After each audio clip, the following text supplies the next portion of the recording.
Bueno, nuestro tema en esta noche es esperanza para la familia.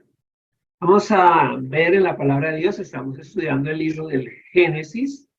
Hemos venido haciéndolo de una forma secuencial, pero también estamos utilizando el método histórico gramatical, es decir, que queremos ver en la medida de lo posible, claro que el tiempo no nos da para esto, pero una lectura 360 grados de la palabra de Dios, o sea, mirar desde diferentes ángulos para pues tener una visión que tal vez generalmente de la iglesia, los estudios bíblicos de la iglesia no se tienen, no porque no se quiera, sino tal vez porque no se facilite o bueno, la idea de ese estudio es complementar lo que se hace en la iglesia. Entonces, nuestro tema en Génesis y vamos a hablar del infanticidio. Sería nuestra introducción al tema. El infanticidio porque vamos a hablar de la familia. Sin embargo, vamos a mirar algo con relación a esto. El infanticidio o el asesinato de los propios hijos era una práctica común en todas las culturas antiguas y aquí tenemos el libro, una de las citas que puedo traerle. Este libro se llama ¿Qué si Jesús no hubiera nacido? Lo recomiendo bastante. Una de las partes dice acerca del asesinato de los bebés propios. En el mundo antiguo el sacrificio de niños era cosa común. Los arqueólogos han desenterrado en cementerios antiguos, al lado de templos paganos, cuerpos de niños que fueron sacrificados. ¿Qué significa eso? Que los templos, digamos, al lado de los templos se han encontrado que están ubicados cementerios de bebés, o sea, gran cantidad de huesos de niños que fueron sacrificados. Y la razón para eso, vamos a mirar, es que se sacrificaban a esos bebés y se enterraban en ese cementerio al lado del templo. Eso es porque la vida era despreciable en la antigüedad, era peligroso para una criatura ser concebida en cualquier lugar del mundo.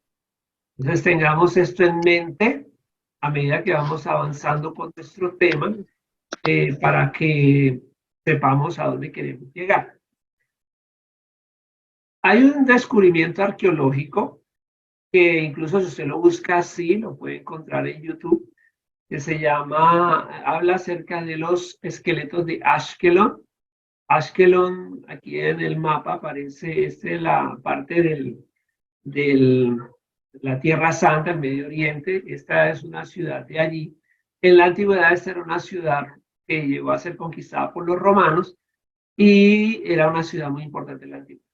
Allí se descubrió en un lugar 100 bebés sacrificados y descubrieron que fueron las propias madres quienes les ahogaban a estos bebés.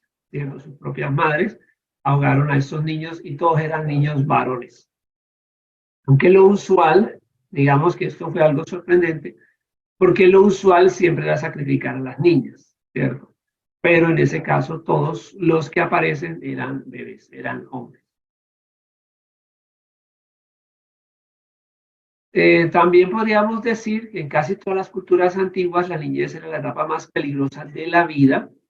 El abandono de niños era práctica corriente en Roma. El sacrificio de niños formaba parte de la adoración de Cartago en África, Grecia y Roma. Se deshacían de los niños tirándolos desde el monte Taigeto y la roca. Eran lugares donde también se podían deshacer de digamos, personas que si no querían tenerlas o también las podían llevar al monte y dejarlas allí. Aquí estamos viendo la imagen de Moloch, ¿sí? Y vemos entonces cómo esta figura metálica era calentada, ¿sí? Entonces ahí se ponía el bebé y este se achicharraba y en medio de cantos y danzas pues se celebraba a esa deidad este sacrificio, esta ofrenda.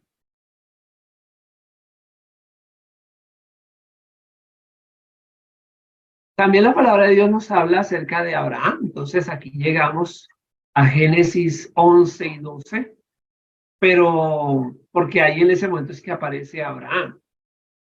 Sin embargo, en el libro de Josué 24:2 dice, y dijo Josué a todo el pueblo, así dice Jehová, Dios de Israel. Vuestros padres habitaron antiguamente al otro lado del río, esto es Taré, padre de Abraham y de Nacor, y servían a dioses extraños. Vemos que Abraham, que va a ser el padre de la fe, que va a ser llamado a sus 75 años de edad, sin embargo, antes era un idólatra, como nos lo reporta la misma palabra de Dios.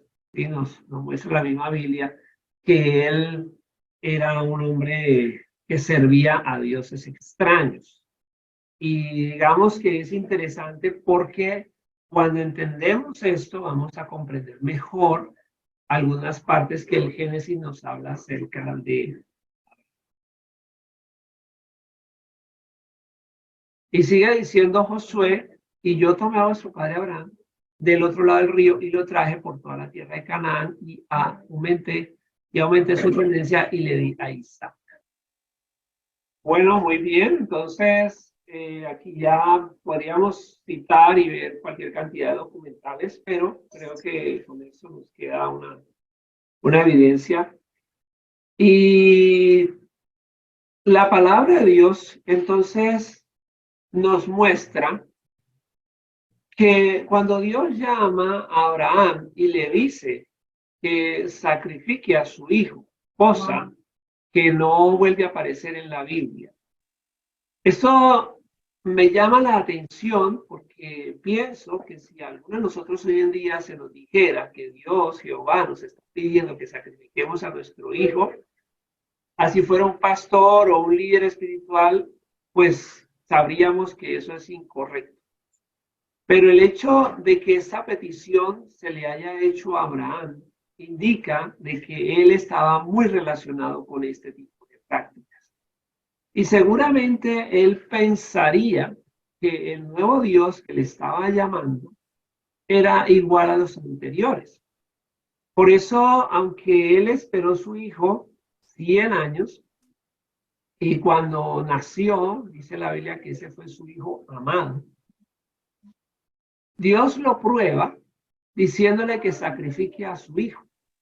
Y cuando Abraham, o sea, este contexto nos sirve para entender cuando Abraham va a matar al niño, entonces el ángel del Señor le dio voces desde el cielo y dijo, Abraham, Abraham, y él respondió, heme aquí. Y dijo, no extiendas tu mano sobre el muchacho, ni le hagas nada, porque ya conozco que temes a Dios. A partir de ese momento, en la Biblia, se rechaza y se condena abiertamente todo sacrificio. Pienso que de esta manera Dios estaba llevando a Abraham a entender la nueva realidad del Dios al que estaba adorando. Y que el Dios Jehová, el Dios que se revela en la Biblia, no se parece en nada a ninguno de los demás dioses de las demás religiones. Y cabe resaltar que el hijo de Abraham no murió, que Dios detuvo el sacrificio. Sin embargo, tomaría yo esto como la gran prueba, dice la palabra, la terapia de choque, que también pudo servirle a Abraham para entender al Dios verdadero, conocer a un Dios que verdaderamente, como dice el libro del Génesis, nos ha creado a su imagen conforme a su semejanza. Y de ahí en adelante podríamos decir que la doctrina bíblica que ha transformado a las culturas, a todas las culturas del mundo, esa cultura de la humanidad y la dignidad del ser humano y que la vida humana es invaluable, es porque portamos esa imagen de Dios. Esto es único de la Biblia. Y eso es lo que da ese valor tan alto a la vida de cada persona. Entonces, ¿qué tenemos aquí de lo que nos está mostrando la palabra de Dios?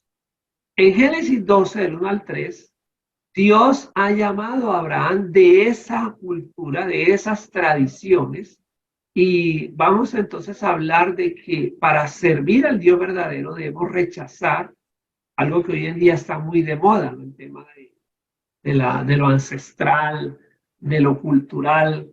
Sin embargo, estas cosas, si vamos al fondo y si entendemos realmente el origen de nuestras tradiciones, nos daremos cuenta que son igualmente macabras. Si, por ejemplo, estudiamos la diosa, la Pachamama, que está tan en boga hoy en día, pues también nos daremos cuenta que a ella también había que sacrificarle niños, ¿sí? Y de hecho hay un descubrimiento arqueológico que se hizo en las cumbres andinas de 3 niños ya cercanos a la adolescencia, y hay una de 15 años que se momificaron, y los 3 fueron sacrificados a la Pachamama y a Inti. Entonces, ninguna tradición ni las tradiciones de ningún pueblo son válidas delante de Dios porque son inhumanas. Y para acercarnos al Dios verdadero debemos rechazar el pasado y debemos rechazar las culturas, porque toda cultura deriva de un culto que ha sido el culto que ha generado esas culturas. Debemos reconocer que Dios no las acepta y no las valida, porque van en contra del propio ser humano creado. Por eso Dios le dice a Abraham: sal, vete de tu tierra y de tu parentela y de la casa de tu padre a la tierra que te doy. La primera cosa entonces es que Dios nos llama a salir. Ahora, literalmente Abraham tuvo que salir moviéndose, saliendo de esa cultura. Pero ya el apóstol Pablo en los Corintios nos habla a nosotros de una salida espiritual, de una salida intelectual. En Romanos 12, 1 y 2 también nos habla de no conformarnos a los patrones que antes teníamos. Entonces, sea que nos vayamos de un lugar porque realmente las cosas que están allí nos afectan físicamente, o sea que tengamos que movernos a cambiar paradigmas, a rechazar lo viejo para aceptar las nuevas ideas de Dios. Dios inicialmente nos llama a salir de la cultura y de esos patrones que hemos heredado. Dice la palabra de Dios, le dice esa promesa a Abraham, y esa promesa es muy interesante porque toda la Biblia gira alrededor de esa promesa. Y haré de ti una nación grande y te bendeciré y engrandeceré tu nombre, que serás bendecido. Y el Dios de la Biblia es un Dios que nos engrandece, que quiere, como dijo Jesús, que nadie enciende una luz para ponerla debajo de un cajón, sino que se enciende para que todos la vean. El Dios de la Biblia es un Dios que quiere que recibas reconocimiento. La palabra de Dios también dice en Isaías capítulo 60, levántate y brilla porque ha venido tu luz. También dice la palabra de Dios, todos los llamados de mi nombre para gloria mía los he creado, los formé y los hice. También en el libro de Levítico capítulo 26 dice, yo soy Jehová que te saqué de la casa de esclavitud para que andes con el rostro erguido. Entonces, Dios es quien nos dignifica, Dios es quien nos engrandece, Dios es quien nos da bendición. Y también dice Abraham, bendeciré a los que te bendijeren y a los que te maldijeren, maldeciré, y serán benditas en ti todas las familias de la tierra. Es interesante porque, aunque el texto no es muy largo, la tesis es clara, y es que la bendición que Dios dio originalmente en Génesis 1:26 y que se pierde en Génesis 3, Dios la pretende recuperar para la humanidad, para las familias de la tierra. La Biblia comienza con una familia y termina con una familia, porque la familia es un diseño de Dios. Entonces, de hecho, el primer milagro que Jesús hizo, lo hizo en un matrimonio. Es interesante porque Dios desea restaurar a la familia, bendecir a la familia. Y estas familias de la tierra serán benditas por medio de la simiente de Abraham, la semilla o el hijo de Abraham. Así pues, entonces, la familia como diseño de Dios, y vamos a mirar que dice ahí en Génesis 18, Dios pensando en, este es el tiempo de la destrucción de Sodoma y Gomorra, y el Señor le declara a Abraham lo que pensaba hacer, y dice así, y Jehová dijo, encubriré yo a Abraham lo que voy a hacer, habiendo de ser Abraham una nación grande y fuerte, y habiendo de ser benditas en él todas las naciones de la tierra, porque yo sé que mandará a sus hijos y a su casa, después de sí, que guarden el camino de Jehová, haciendo justicia y juicio, para que haga venir Jehová sobre Abraham lo que cerca de él. Qué interesante esto que nos menciona la palabra, porque desde el primer libro de la Biblia, estamos en el primer libro de la Biblia, vemos el tema de la instrucción. Y esto es algo que la Reforma Protestante de hace 500 años va a rescatar con toda la fuerza posible, de que son los padres los encargados de mandar, como también lo va a decir Josué, yo en mi casa serviremos a Jehová. En la Biblia también, digamos, esta matriz educativa, bíblica, la fe de los padres debe ser transmitida a los hijos y a los nietos. Es incorrecto lo que algunos padres dicen, yo voy a dejar que mi hijo crezca para que decida qué quiere creer, eso no lo acepta Dios. Tampoco el gobierno tiene parte en esto. Si hoy en día hay naciones que el gobierno tiene más, o los maestros o la escuela, ya vemos la tragedia de cómo niños se cambian de sexo y a veces los padres ni cuenta se dan. Pues eso es un abuso en todas las líneas, en todo el sentido de la palabra. Los responsables de la fe de los hijos y los nietos son los padres y los abuelos. De todas maneras, aquí podemos decir que hay una guerra, ¿cierto? Por un lado está el Estado, y por el otro lado está la familia, este punto. Y dice que Abraham mandaría a sus hijos y a su casa, después de decir que guarden el camino de Jehová. Es interesante que luego vamos a mirarlo, que Dios nos desea que nosotros ordenemos nuestra casa para que la fe que nosotros tenemos también la hereden nuestros hijos y nietos, para hacer justicia y juicio, para que la bendición venga sobre la familia.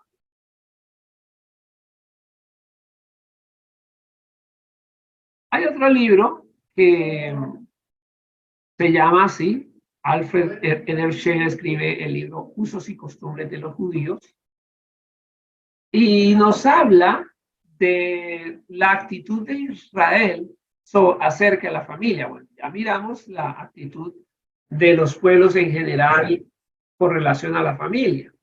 Saber la actitud del pueblo de Dios. Recordemos que Israel va a ser el nombre que va a recibir el pueblo de Dios. Israel es el nieto de Abraham, el hijo es Isaac, por eso se habla de Dios de Abraham, Isaac y Jacob. Siempre se usa ese lema. Jacob es Israel, ¿cierto? Jacob, su nombre es cambiado a Israel. Y de él es que el pueblo va a tomar el nombre, ¿cierto? Israel. Dice entonces este libro así, que fuera de Israel no existía la idea de familia. Interesante esta cita, la página 142. Aquí está una copia sacada directamente del libro, porque por extraño que parezca, es estrictamente cierto que más allá de los límites de Israel sería difícilmente posible hablar con ninguna propiedad de vida familiar. Bueno, ya con lo que hemos visto, pues no se nos hace raro. O siquiera de familia, tal como nosotros entendemos estos términos. Es significativo que el historiador romano Tácito, esta sería una fuente sin ningún interés en lo que estamos enseñando, lo señala como peculiaridad de los judíos. O sea que el mismo romano historiador Tácito dice, ¿no? Esta idea de familia, donde no se matan los hijos, donde el padre, bueno, este libro es interesante porque dice que el padre se hacía cargo de la educación del niño a partir de los 3 años, que me parece tremenda, sí. Sobre todo en nuestra cultura donde los padres a veces no aparecen en ningún momento de la vida de los hijos, ¿sí? Siempre está la madre. Pero dice así, esta fuente sin interés particular en lo que decimos, que era realmente una característica de los judíos, peculiaridad que solo compartían con los antiguos bárbaros germánicos, que consideraran un crimen dar muerte a su descendencia. No es este el lugar para describir la exposición de los niños o los varios crímenes mediante los que la antigua Grecia y Roma, en los días de su cultura más elegante, más destacada, la Roma clásica, la Roma refinada, la Grecia clásica, la Grecia refinada, era brutal, era inmisericordia en el trato con los niños. O sea que tampoco tenemos mucho de qué echar mano, porque si eso pasaba con los que eran los pensadores, de hecho hay citas muy escandalosas de algunos filósofos romanos que recomendaban que para controlar la población, pues se ahogara a los niños, se les matara, o sea, esto no tenía ningún misterio, ¿sí? Entonces, vemos que la tarea que Dios le encomienda a Abraham queda muy bien hecha, porque eso va a ser una característica del pueblo de Dios desde el Antiguo Testamento. Hay una cita, y con esto yo creo que podemos ir dejando este primer punto más o menos amarrado, porque yo daba esta conferencia con un grupo de personas y alguien quiso dar la idea de que, porque en Internet se encuentra de todo, y entonces han tomado que el sacrificio humano también está en la Biblia, y se saca de contexto dos escenas, que son esta de Abraham, sin mirar que el niño no murió, y sin conocer los antecedentes de Abraham. Y la otra es la de Jefté, que dice que él ofreció a su hija en holocausto al Señor. Podríamos, si es que la cita, dijéramos, es oscura, podríamos decir con relación a Jefté, que ya en el libro del Éxodo, Levítico, etcétera, está prohibido, y aunque la ley dice todo primogénito, todo hijo que abre la matriz es de Jehová. Eso significaba que debía ser sacrificado. Pero redimirás, o sea, cambiarás por otra ofrenda el hijo del varón, el hijo humano, mejor dicho. Y esto dice que había que cambiarlo. Y por un lado encontramos que el hijo humano pues, debía ser cambiado por el tema de la dignidad, o sea, nunca se debía ofrecer a un ser humano en sacrificio, debía ser siempre reemplazado. Y ya del otro punto, pues se daba la oportunidad de que redimieran este animal que era la fuerza laboral de la familia. Entonces, se daba esa opción. Sin embargo, la gente busca en Internet y entonces quieren entender como que también la Biblia, el Dios de la Biblia tiene que hacer esto, lo cual no se sostiene por ningún lado. Pero si alguien tiene dudas sobre esto, pues vamos a ver que cuando ya el Imperio Romano, bajo Justiniano, digamos, hay 3 emperadores que puedo destacar, que son Constantino, Justiniano y Teodora. Y bueno, de Constantino podría que decir que él estaba en esa transición, de hecho a él se le acusa también de haber matado hijos, pero digamos que al final de su vida él le va a dar la vía libre a los cristianos. Pero Justiniano, que es el responsable del Corpus Juris Civilis, que es el fundamento legal de Occidente hasta el presente, por lo menos la influencia sigue allí. Este corpus es del siglo VI. En esta legislación ya se van a ver cambios por los efectos del cristianismo. Vemos que Roma combatió el cristianismo por 250 años y quiso suprimir por completo al cristianismo, pero finalmente se rinde. Tal vez no fue lo más conveniente en otros casos, pero sí hay un efecto de la visión, la cosmovisión cristiana sobre esta legislación de Justiniano en la idea del orden del imperio bajo la fe de Cristo. Recordemos que para estas personas las deidades eran muy importantes. O sea, los dioses realmente mandan y en el momento en que se toma a Cristo como el Señor, pues había que someter al imperio a Cristo. Se le concedió a los niños importantes derechos legales, se eliminaron los deportes crueles, se abolió el abandono de niños, la mujer fue elevada de la degradación a la protección legal. Esto porque Teodora había sido una prostituta y luego llegó a ser una cristiana y luego una emperatriz. Y Teodora va a crear unos conventos que se van a llamar metanoia. Eso sí, esa es la palabra griega para arrepentimiento, en donde las prostitutas podían rehabilitarse y podían aprender oficios y salir adelante en la vida sin la prostitución. De todas maneras, en el código justiniano, y eso para que ya no nadie pues tenga cita de lo que diga internet ni por ningún lado, yo creo que a veces hay que buscar fuentes serias y queremos tener realmente la verdad, hay que ir a fuentes serias. La única razón por la que hoy en día es un delito matar a un niño es por esto, por la Biblia, no más. Y cualquier otra idea, háganmela saber para yo aprender. Quienes abandonen niños, dice Justiniano, esperando que mueran, que era lo usual, lo habitual.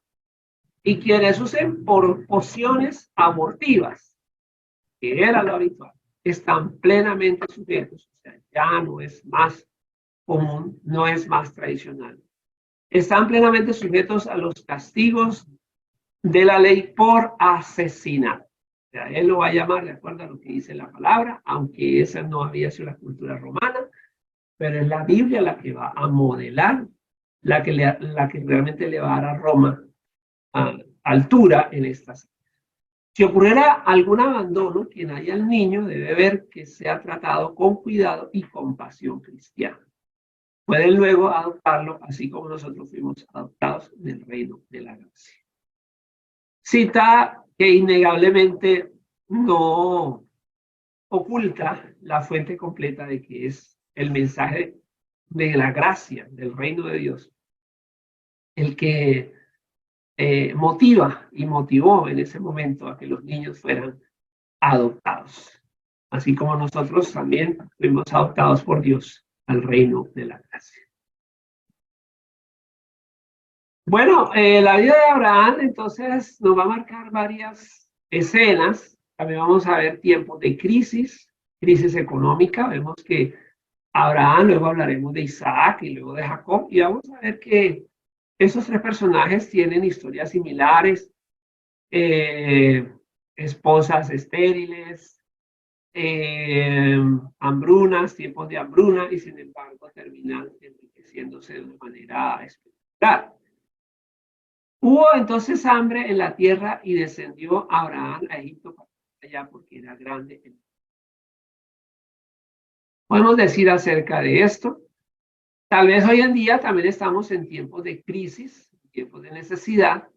Sin embargo, el mismo Dios que actuó y favoreció a Abraham en momentos de hambre, necesidad, de escasez, es el mismo Dios que le habla a usted en esta noche.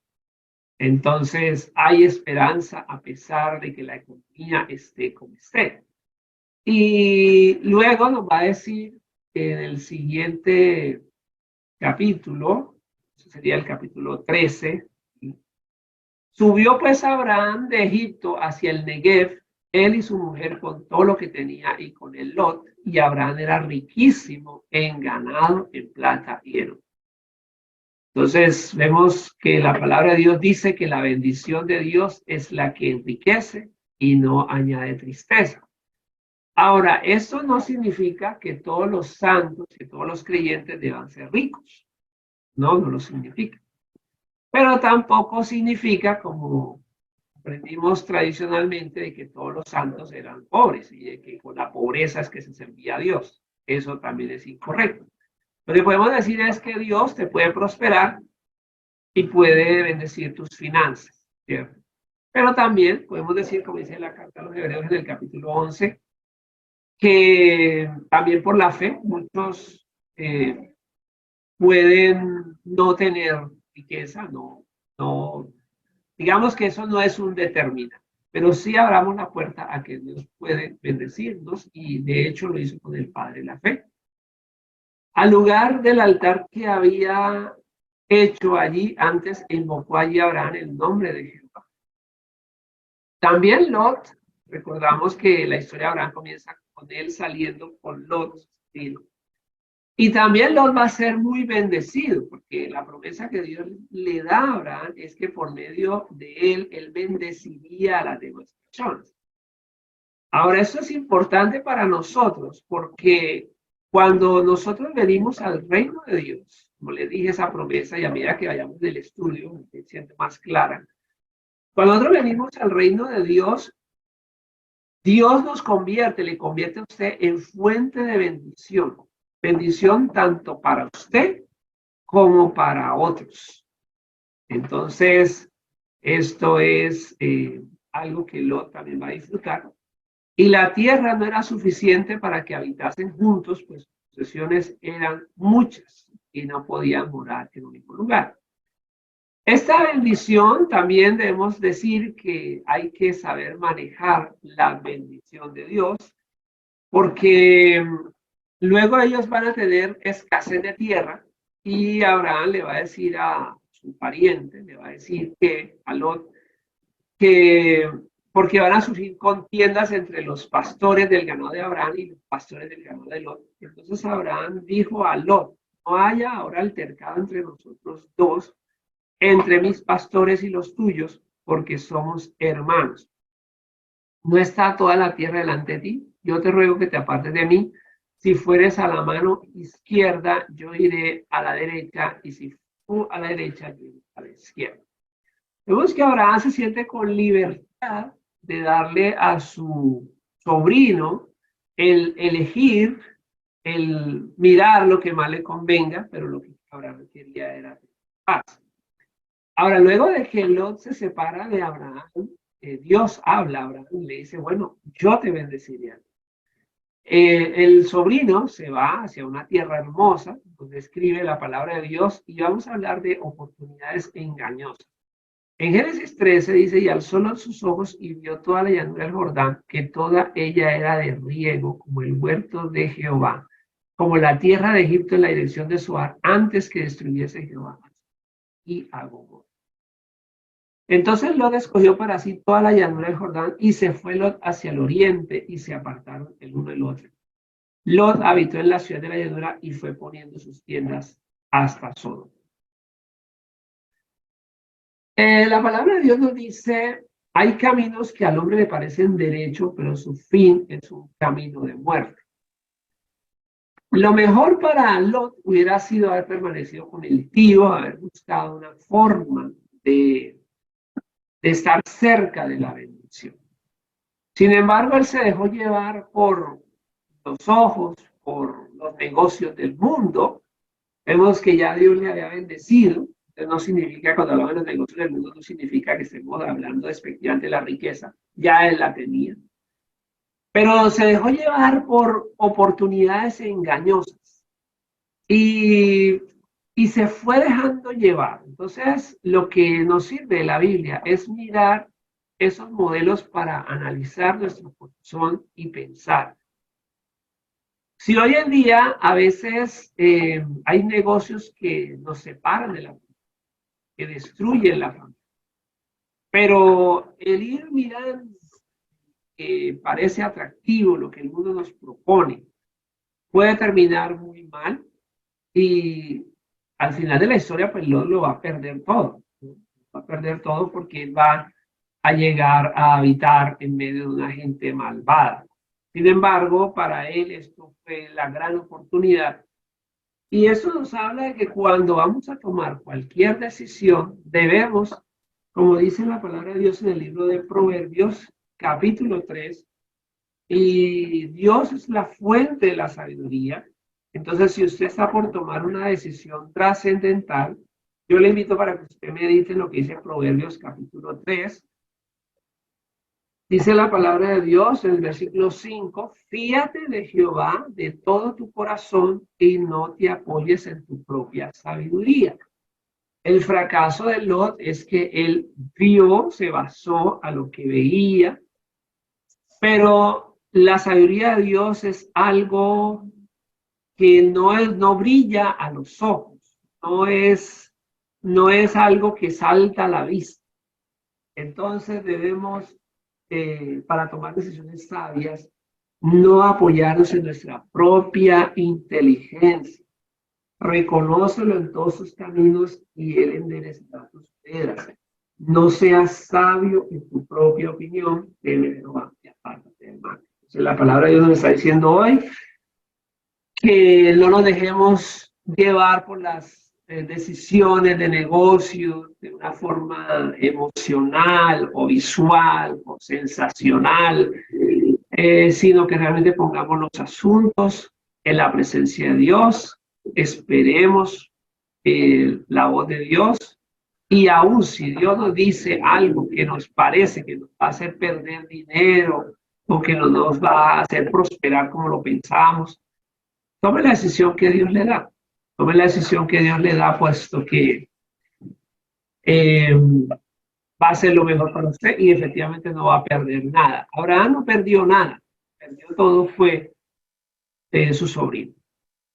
Y dice allí, aconteció en los días de Anrafel, rey de Sinar, Arioc, rey de Elazar, que Dorlaomer, rey de Lampitidal, rey de Goín, que estos hicieron guerra contra Bera, rey de Sodoma, contra Birsa, rey de Gomorra, y tomaron toda la riqueza de Sodoma y de Gomorra y todas sus provisiones y se fueron. Tomaron también a Lot, hijo del hermano de Abraham, que moraba en Sodoma, y sus bienes.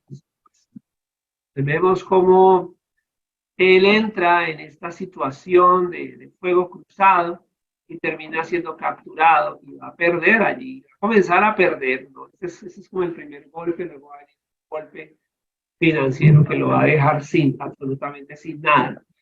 Pero es bueno entonces pensar de que ese David, que la bendición de Dios es mejor que la vida, ¿sí? Y hay que buscar a Dios, debe buscar a Dios también en tu negocio, debe buscar a Dios para tomar decisiones con tu familia, debe buscar a Dios en todas las áreas, debe buscar a Dios y debes esperar, como dice también la palabra, guarda silencio delante de Jehová y espera la salvación de Dios. Es bueno esperar, dice un salmo, la salvación del Señor. Entonces, espero que no le pase a usted y si en este momento tiene una decisión trascendental que tomar, si está en un entredicho, piense que Dios le puede librar si usted le pone a Él en el primer lugar. Hay camino que parece derecho al hombre, pero su fin es camino de muerte. Deleítate a sí mismo en Jehová y Él te concederá las peticiones de tu corazón. Encomienda a Jehová tu camino y confía en Él y Él. Y allí vemos entonces que no debemos guardar rencor. Debemos guardar rencor. Abraham escucha que su pariente estaba prisionero y armó a sus criados, los nacidos en su casa, 318, y los siguió hasta Dan. Y cayó sobre ellos de noche él y sus siervos y les atacó y les fue siguiendo hasta Oba, al norte de Damasco, y recobró todos los bienes y también a Lot su pariente y sus bienes y a las mujeres y demás gente. Entonces, a pesar de que Lot se alejó de su tío, él todavía tuvo la gallardía de ayudar, de rescatar, y creo que esa es la actitud correcta de un hijo de Dios, ¿sí? De socorrer, dice la palabra de Dios, en lo que dependa de ustedes, estén en paz con todas las personas. También nos dice el libro de Proverbios, un pasaje muy hermoso acerca de las relaciones interpersonales. Dice ahí en Proverbios capítulo 3, Proverbios 3, versículo 27, no te niegues a hacer el bien a quien es debido, cuando tuvieres poder para hacerlo. No digas a tu prójimo, anda y vuelve, y mañana te daré, cuando tienes contigo que darle. No intentes mal contra tu prójimo que habita confiado junto a ti. No tengas pleito con nadie sin razón, si no te han hecho agravio. Consejos de sabiduría de Dios. Siempre tratemos de ayudar a las personas, incluso aunque nos hayan menospreciado o sean alejados a nosotros por cualquier razón, debemos estar prestos a ayudarles. Y esto tremendo, porque también vamos a ver la integridad de un hombre como Abraham. Abraham era el padre de la fe, pero también nos muestra muchas cosas. Incluso lo veremos cuando muere su esposa y él necesita una tumba, un terreno para enterrar, una cueva para enterrar. Y él se la regala y él dice, no quiero que me regales nada, yo la voy a pagar por el justo precio. Eh, lo mismo que David, ¿no? A David cuando él necesitaba hacer el sacrificio, también le quieren regalar el terreno y todo para hacer el sacrificio, diciendo, para Dios, yo no puedo dar ofrendas que no me cuesten nada. Entonces vemos a estos hombres de Dios que ni regalos reciben, ¿no? Tremendo porque, o sea, es un concepto de que hay que pagar las cuestiones, lo que es, hay que ser totalmente justos. Y entonces él recupera todo el dinero, todos los bienes de Sodoma y de Gomorra. Y entonces, si miramos el episodio completo de Génesis 14, el rey de Sodoma, bueno, pues el rey de Sodoma yo diría que era Satanás. Y es muy interesante lo que le dice a Abraham, ¿no? Toma las cosas y déjame las personas, ¿no? Eso sí me parece escuchar la voz del diablo. Toma las cosas y déjame las personas. Y Abraham le dice, no quiero nada tuyo. No quiero que digas que tú me enriqueciste. Absolutamente no quiero nada de Sodoma. Y dice, solamente quiero que le pagues a mi ejército. Quiero que le pagues a mi ejército, a los muchachos que fueron conmigo. Quiero que les pagues a ellos el salario. Y sí voy a dar el diezmo de todo eso. Bueno, realmente Abraham era el dueño ya de todo eso. Él lo haya recuperado. No, lo único que quiero es darle el diezmo a mi Dios y que le pagues a ellos. A mí no me den. Entonces, esa idea de Abraham, y se encuentra con un personaje que, bueno, decir en la Biblia un personaje mítico sería incorrecto, ¿no? Porque aquí la Biblia no es mitos, y los mitos son falsedad. Pero un personaje que en la Biblia es icónico, que es Melquisedec, y que como se hace en la carta a los hebreos, no se sabe de dónde sale, porque se supone que si Abraham es el padre de la fe, entonces ¿cómo va a haber un sacerdote del Dios Altísimo? Entonces, ¿de dónde sale ese sacerdote? ¿Quién es este sacerdote? Luego en Hebreos, en el Salmo 110, se dice que Jesús es ese Melquisedec. Luego se va a decir en Hebreos que ese sacerdote representa la dinastía de Jesús, que es antes que cualquiera. De todas maneras es un misterio este personaje, porque se supone que Abraham, el que estaba conociendo a Dios, cómo va a salir un sacerdote ya con estas características, pero sin embargo él se encuentra con este personaje y le da los diezmos de todo. Y Melquisedec saca pan y vino y bendice a Abraham con esta bendición. Bendito sea Abraham, el Dios Altísimo, creador de los cielos y la tierra, y bendito sea el Dios Altísimo que entregó tus enemigos en tu mano y le dio a Abraham los diezmos de todo. Ahora, aquí hay una cosa interesante con el tema de los diezmos, porque también encontramos mucha polémica y muchos predicadores. El diezmo es de la ley, el diezmo es de la ley, el diezmo está en el Antiguo Testamento. El hecho de que el diezmo aparece en el Antiguo Testamento no significa que todo el Antiguo Testamento sea la ley. Y recordemos que aquí estamos en un estudio técnico detallado de la Biblia. Y si usted se va a la Biblia en Juan, capítulo 1, nos va a decir, porque la ley viene por medio de Moisés.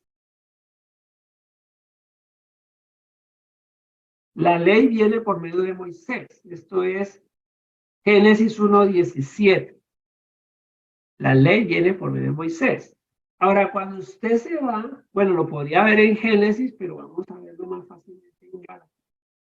Ahí me va a decir Pablo el tiempo que hubo entre Abraham, que fue primero, y, y Moisés, que es quien recibe la ley. Y en Gálatas 3 me dice en el versículo 17, el pacto previamente ratificado por Dios para con Cristo. La ley vino 430 años después. Y eso lo encontramos en Éxodo capítulo 12. Que Moisés viene 430 años después de Abraham. Entonces, los que dicen que el diezmo es de la ley porque está en el Antiguo Testamento, pues están muy equivocados. Porque en Génesis Abraham no está bajo la ley. Y la ley va apenas a aparecer en Éxodo 20, el segundo libro de la ley. O sea que Abraham no está bajo la ley. Entonces, si quieren un argumento, pues cojan cualquier otro argumento, pero ese argumento es falaz, es, es mentiroso y es interesante porque escuchamos a tantos predicadores que están en contra del diezmo tomando ese argumento que no tiene ningún soporte. Busque otro, busque otro. Ese no le sirve. Abraham, Isaac y Jacob diezmaban sin que todavía existiera la ley. Este argumento, si no está a favor del diezmo, diga otra cosa, pero no diga eso porque eso no tiene asidero. ¿Ya? Y de todas maneras, si nosotros nos devolvemos al primer video y todo, vamos a dar cuenta que bueno sería hacer un estudio sobre la religión. Para darnos cuenta que incluso diezmo, como se plantea en la Biblia, era una ofrenda muy buena para el ser humano. Porque es mejor dar la 10ª parte de lo que te vas a ganar, sí, porque es así, no de lo que no tienes, sino de lo que se va a ganar. Y no tener que matar a un hijo, o matar a la esposa, como en la India, o matar todo tu ganado, o sacrificar la hija del rey, o dar la sangre del rey. O sea, para todo eso, o sea, si miramos comparativamente en términos de lo que los dioses pedían, y que los dioses eran brutales, o sea, a ellos no les importaba si había que acabar con una familia, había que hacerlo. Decir el Dios verdadero de lo que nos bendiga y sobre esa bendición le demos la 10ª parte, pues realmente eso es una tremenda generosidad. Y como le digo, sería bueno mirar el tema de las ofrendas en las demás religiones, ¿sí? Para entender un poco el tema de que además hay un aspecto cultural, si hablamos de cultura como derivado de un culto, no puede existir adoración sin ofrenda. Entonces, también tendríamos que decir que no puede existir cultura sin una deidad protectora a la cual el ser humano se presenta con algo. Entonces, por ahí sería bueno estudiar eso.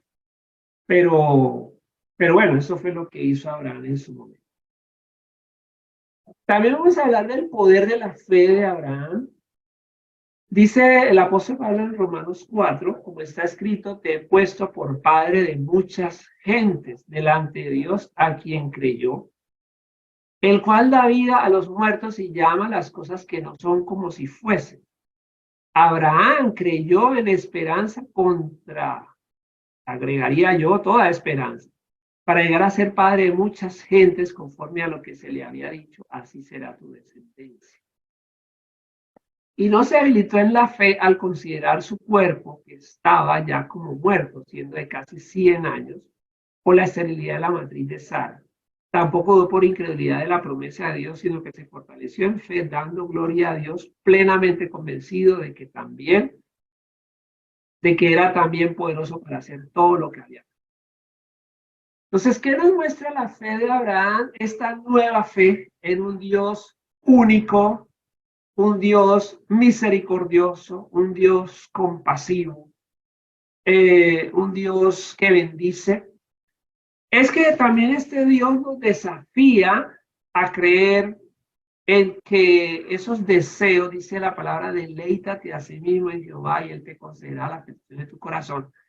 Abraham deseaba tener un hijo con su esposa. Y si bien para otras personas podría ser eso algo trivial, para Dios no lo era. Y antes que Abraham muriese, él pudo tener a su hijo. Entonces, así mismo, tal vez usted tiene un sueño, tiene un anhelo en su corazón. Y Dios, y es algo bueno, Dios puede concederle ese deseo. Pero aquí el tema de la fe y la esperanza es que cuando Dios le da a usted una promesa, pueden venir factores, circunstancias que usted dice, realmente lo que yo estoy deseando no se puede, es imposible, no hay manera de hacer.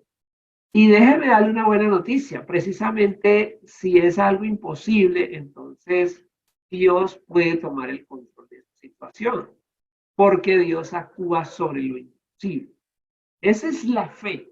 La fe es creer que lo que está fuera de nuestro alcance, con la mano de Dios, con la obra de Dios, y si es bueno, entonces Dios nos lo puede dar. Entonces la fe de Abraham nos habla de no debilitarnos. Dice Salomón en el libro de Proverbios que el hombre sabio se fortalece a sí mismo. Sí, yo escuchaba una terapia psicológica que se hace con soldados de soldados que se enfrentan a situaciones muy estresantes y les enseñan cómo ellos deben fortalecerse, cómo en nuestra mente nosotros manejamos un discurso mental, palabras, más de 1000 palabras por minutos, y cómo debemos cambiar ese discurso mental para fortalecernos. Y en ese momento estás en una situación difícil. Abraham tuvo muchas cosas en contra. Tuvo la enfermedad de su mujer, tuvo su vejez, tuvo varias situaciones, pero él no miraba eso. Entonces, hoy en día no mire esas circunstancias, mire a Dios, fortalezcase en Dios, no esté repitiendo un discurso destructivo, autodestructivo, sino maneje la palabra de Dios en su mente, confiese si las evidencias. Bueno, Abraham fue llamado a los 75 años y tuvo que esperar 25 años. Es curioso porque incluso el mandato fue que su esposa le debía llamar padre de multitudes y eso podría ser casi que una burla porque pues, no tenía hijos. Entonces, sin embargo, ellos siguieron este modelo. Entonces, nos animamos en Dios, fortalecemos en Dios y no dejamos que las cosas negativas se apoderen de nosotros y la fe, mantenemos la fe, necesita mantener su fe en el Dios que todo lo puede. El Señor le puso a Abraham un ejercicio. Mira las estrellas de los cielos, mira, cuenta las estrellas, cuenta la arena que está a la orilla del mar. Y dice, si puedes contar esto, podrás contar a tus hijos, podrás contar tu descendencia. Entonces, Dios nos quiere ensanchar. Cuando entramos a la presencia de Dios, entramos a lo sobrenatural, entramos a a un mundo de posibilidades ilimitadas. Entonces no siga limitado en su naturalidad, no siga limitado en sus circunstancias. Crea que los milagros Dios los puede hacer. Hoy es una noche de milagros y Dios puede hacer lo imposible realidad. Entonces, ese es nuestro llamado en esta hora y creamos en que Dios va a hacer algo tremendo con nosotros y desatemos ese potencial que Dios tiene para nosotros. Bueno, para quienes deseen dar una ofrenda, contribuir voluntariamente en este ministerio, pues allí están los datos que puede, si desea, o preguntarme por WhatsApp, para quienes deseen hacer. La palabra de Dios dice que la tierra se llena del conocimiento de la gloria de Dios como las aguas cubren. También tenemos un canal en YouTube, Buenas Noticias del Reino, entonces también puede suscribirse y mirar unos videos allí, otros temas. Bueno, ya para hablar de la familia, entonces estamos con ese tema y vamos a ver cómo la palabra de Dios nos enseña que la familia tiene esperanza, puede ser restaurada. Y dice Efesios 5, que nos dice la palabra de Dios que nuestra familia es restaurada al obedecer a Jesús. Y la enseñanza de Jesús es: sírvanse unos a otros por respeto a Cristo. Primera cosa que la Biblia nos muestra es el servicio mutuo. Es importante que entremos con esto para que tengamos el contexto claro. No es solamente se llama a la mujer a la sumisión, sino también el hombre a la sumisión. Entonces, que nos sometamos mutuamente el uno al otro. Luego habla a la esposa y dice que las esposas deben estar dispuestas a servir a su esposo, así como sirven a Cristo. El esposo es la cabeza de la esposa, así como Cristo es la cabeza de la iglesia. Cristo es el salvador de la iglesia, la cual es su cuerpo, así como la iglesia sirve a Cristo, también la esposa debe servir en todo a su esposo. Esposos amen a su esposa, así como Cristo amó a la iglesia y entregó su vida por ella. Cristo murió para hacer que la iglesia fuera declarada santa, purificándola con el lavamiento del agua y un pronunciamiento suyo. Llama la atención cómo Pablo logra mostrar a Cristo como el esposo modelo. Entonces diría, no, Cristo no tuvo esposa, pero la Biblia dice que la iglesia es la esposa de Cristo y dice que para lavarla, para presentársela a sí misma como una novia llena de esplendor y belleza, Cristo murió para que la iglesia fuera pura, sin mancha ni arruga ni nada semejante. Entonces Cristo también es el modelo para el esposo. El esposo debe amar a su esposa así como ama a su propio cuerpo. El que ama a su esposa se ama a sí mismo, porque nadie odia a su propio cuerpo. Todo lo contrario, lo alimenta y lo cuida, así como Cristo cuida a la iglesia, porque formamos parte de su cuerpo. También, como les dije, la Biblia abre con una familia y cierra con una familia. Nos dice el libro Apocalipsis 21, vi un cielo nuevo y una tierra nueva, porque el primer cielo y la primera tierra pasaron y el mar ya no existía más. Y yo, Juan, vi la santa ciudad, la Nueva Jerusalén, descender del cielo de Dios, dispuesta como una esposa preparada para su marido.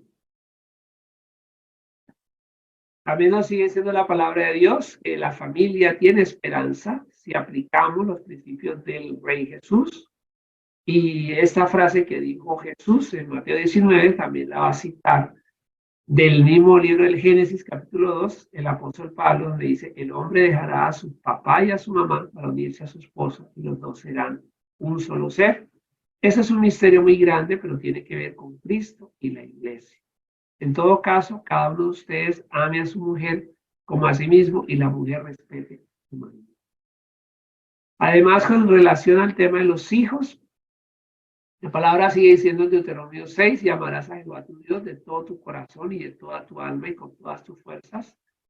Y estas palabras que yo te mando hoy estarán sobre tu corazón y las repetirás a tus hijos y hablarás de ellas estando en tu casa y andando por el camino y al acostarte y cuando te levantes.